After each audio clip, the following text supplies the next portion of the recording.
guys, welcome back. Today I'm going to be showing you how I got this nest full of fry from a first-time male who spawned without a bubble nest. Stay tuned. First things first, the spawn tank. Now for my domestic spawns, I use a 10-gallon, and as you can see, I set my tanks up the exact same way every single time. That's because this setup really works for me. So I've got a 10-gallon with a glass lid. You can use plastic wrap, you just want something that's going to trap in the humidity. I have a heater going, keep my tanks at around 80-82 degrees. You are going to want a sponge filter set up with air line and air pump, all that. I use 2 per tank. I just find it gives me a bit more stability in my cycle. You're gonna want a thermometer to help you accurately gauge the temperature of your water. You're gonna want hiding spots. I like to use 2 different kinds in the form of one hide that has multiple exits so your female can't get cornered or trapped, and one plant. I prefer guppy grass. You can use fake, you can just not use one. It's really up to you.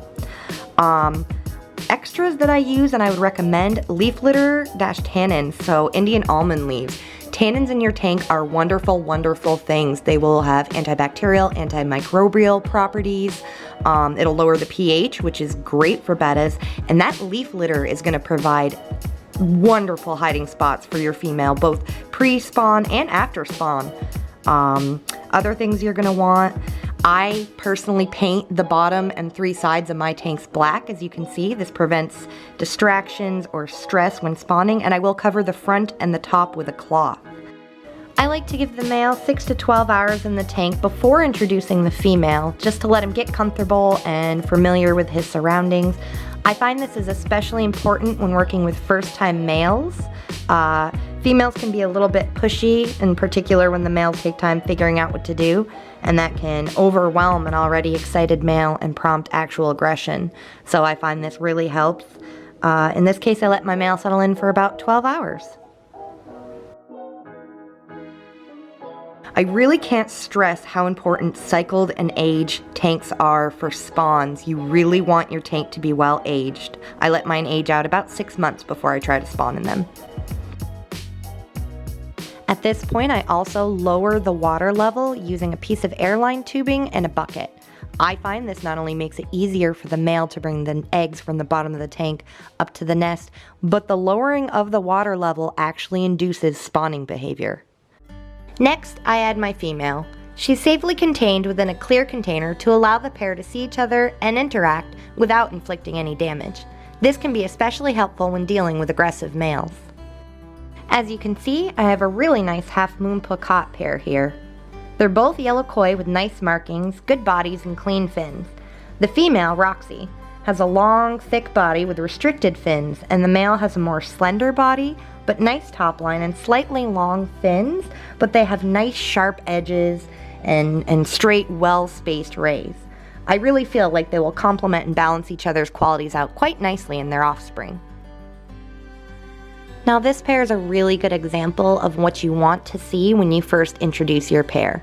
The female's not scared, the male's very excited, flaring, dancing, wiggling, and it really does look like the female wants to go to him. She seems eager and interested, which is exactly what you want to see. There's no clamped fins, there's no submissive behavior or posturing going on. It's all very showy and look at me, pretty lady. I'm really loving this. So I let the pair continue to become acquainted and flirt for about 30 minutes to an hour before turning lights off, and then I introduce a piece of Indian almond leaf to the right front of the tank in hopes the male use it as a nest site.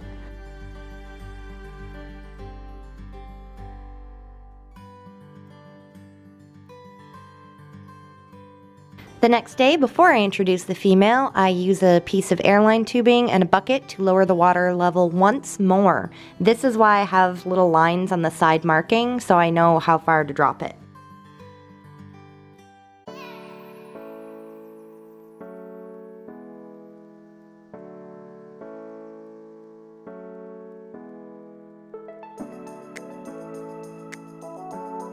Now it's time to add the female. I like to drop her into the plants to give her a minute to assess her surroundings before the male sees her. Once the pair sees each other, there's going to be a lot of posturing, flaring, excited wiggling and dancing. This is all normal. Sorry for how blurry some of this is. The camera has a little bit of a hard time focusing when you're moving so fast.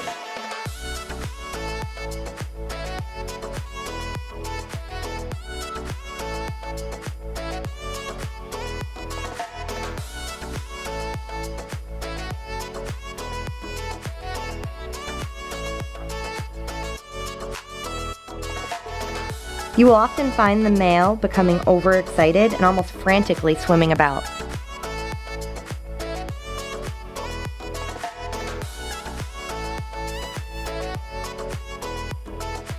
My male was very excited and a bit overwhelmed, as you can see.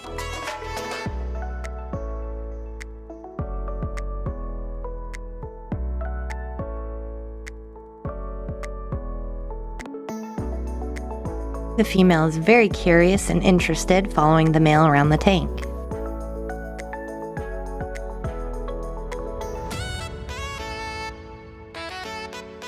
Believe it or not, this footage actually isn't sped up at all.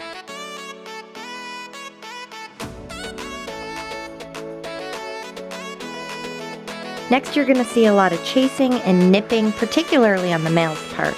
This is all normal, and as long as you've provided enough hiding spaces, you don't need to worry about the female. She will find somewhere to take refuge if she needs.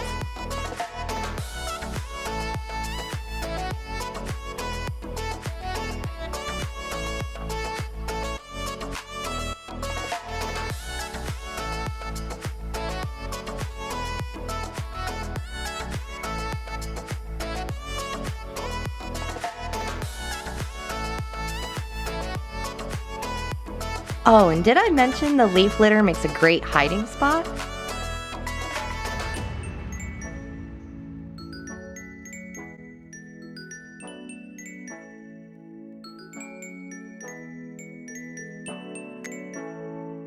Now it's lights out and fingers crossed. This gives the male a really good chance to make a nest.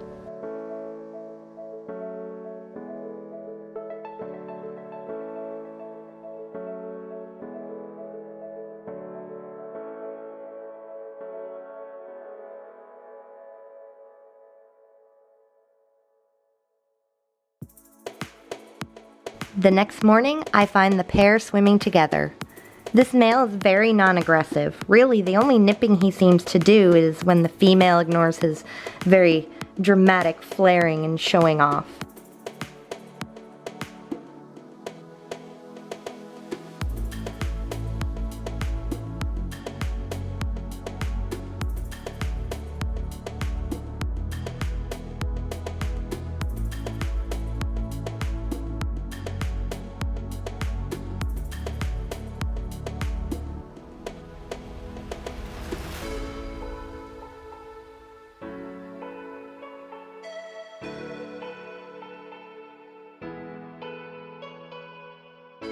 Unfortunately, he still hadn't made more than a few bubbles under his leaf.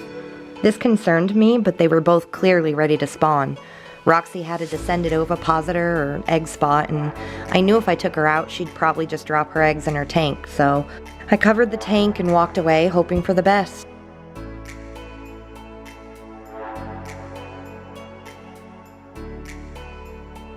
A couple hours later, I checked back on the pair, and I couldn't have been more excited. They were under the nest spawning, and everything seemed to be going really well, so I sat and filmed for a while.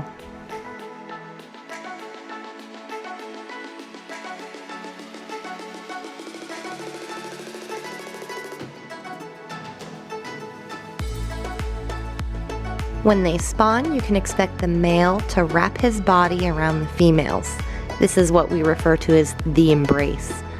This allows for sperm and eggs to be released at close proximity, which fertilizes the eggs.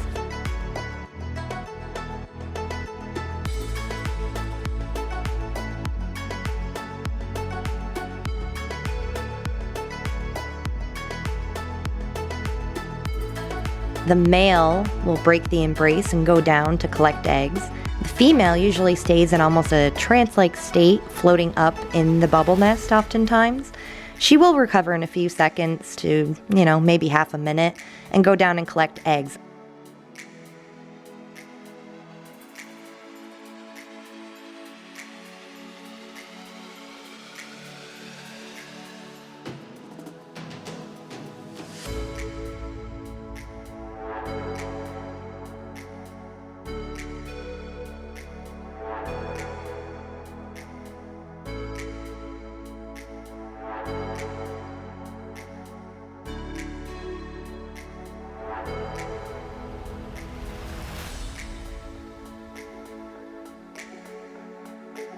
During spawning, you can expect to see both the male and female collecting the eggs into their mouths and returning them to the nest. Sometimes you might think they're eating them because they might go, 2, 3 embraces of embracing, having eggs drop, collecting eggs, and then going right back to embrace. You might think they're consuming the eggs in this time. Chances are they're just holding them in their mouths and they will go up to spit them in the nest.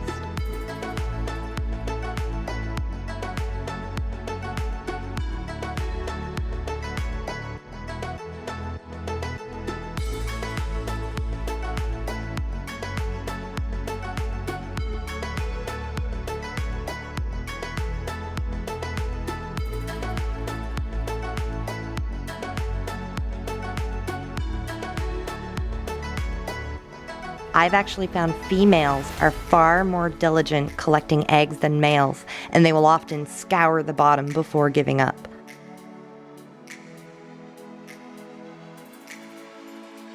Now with some pairs, you'll find that not only both male and female collect the eggs, but work on tending the nest.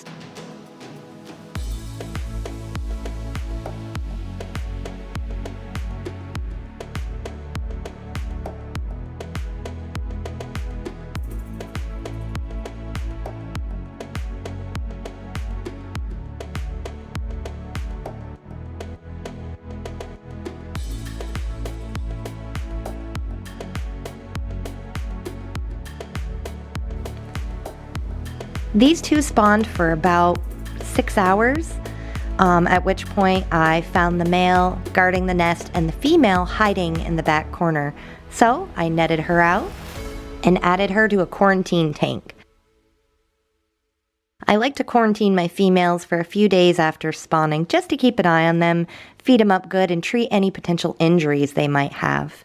This girl was completely fine, and this pair, neither male nor female received any damage, but you can expect to have nipped fins. Sometimes there'll be scales missing. This is all normal, unfortunately. So a quarantine tank is always a good idea after spawning.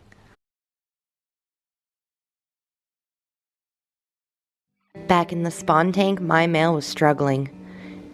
He hadn't made a very large nest and seemed unable to figure out how to suspend the eggs in the bubbles. Male bettas are paternal. They will actually tend the bubble nest, eggs, and fry for the first few days after the fry have hatched. The whole purpose of a betta's bubble nest is a place to keep the eggs and fry safe. Unfortunately, I didn't know if the eggs would even hatch at this point. He had a nest full of them, but every mouthful he picked up and spat back in, more fell down from the nest, and he wasn't building bubbles fast enough. Every time I looked in the tank, my heart sank. There would be more eggs on the ground, and I really didn't know what to do at this point.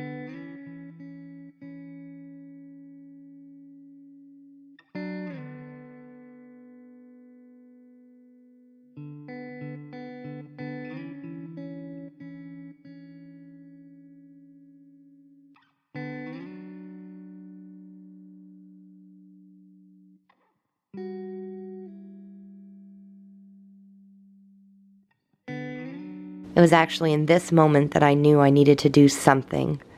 It was obvious my male was tiring, and I really didn't expect any of these eggs to hatch at this rate. So I did the only thing that I can do without removing the male and just artificially hatching those eggs. I lowered the water level, the final stage. I was hoping this would make it easier for my male to bring eggs up to the nest and maybe give him the chance to make a bigger nest.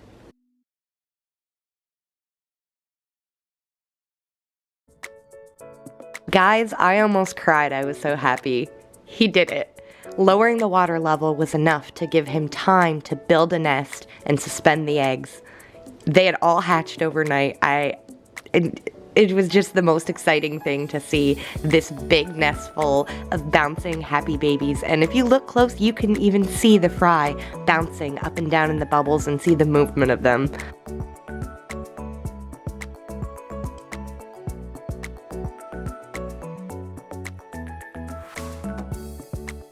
You know, it really doesn't matter how many times I see this. It's just amazing. 2 days.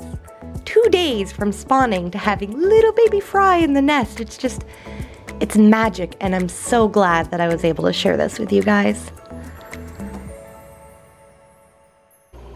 Hey guys, so I wanted to pop in real quick and first of all say thank you for watching my video, for, you know, if you're subscribing in the first place and staying subscribed. I really appreciate that. It's good to be back. I missed this community. I missed making videos, and I'm really, really excited about the things that I have planned for the future of this channel, starting with actually a little bit of a spawn along. I know a good number of you, this video, the spawn video, was very, very requested. Probably since I started my channel, maybe even before. People want to know, how do I spawn? This is how. And with the spawn along, I was hoping to show how I raise the fry, really every step of the way to make it a little bit easier for people who are trying this for the first time, or people who just want to know. I mean, it's always fun to see how other people do something and to learn from it. So that's what I'm hoping to accomplish with sharing this. If any of you guys have any questions on spawning or bettas, just in general, please leave them down below and I'll try to get back to you. And yeah, it really means a lot that people are still watching my videos despite being gone for so long, and I'm hoping to really produce some good content to make up for that. So thank you, and yeah.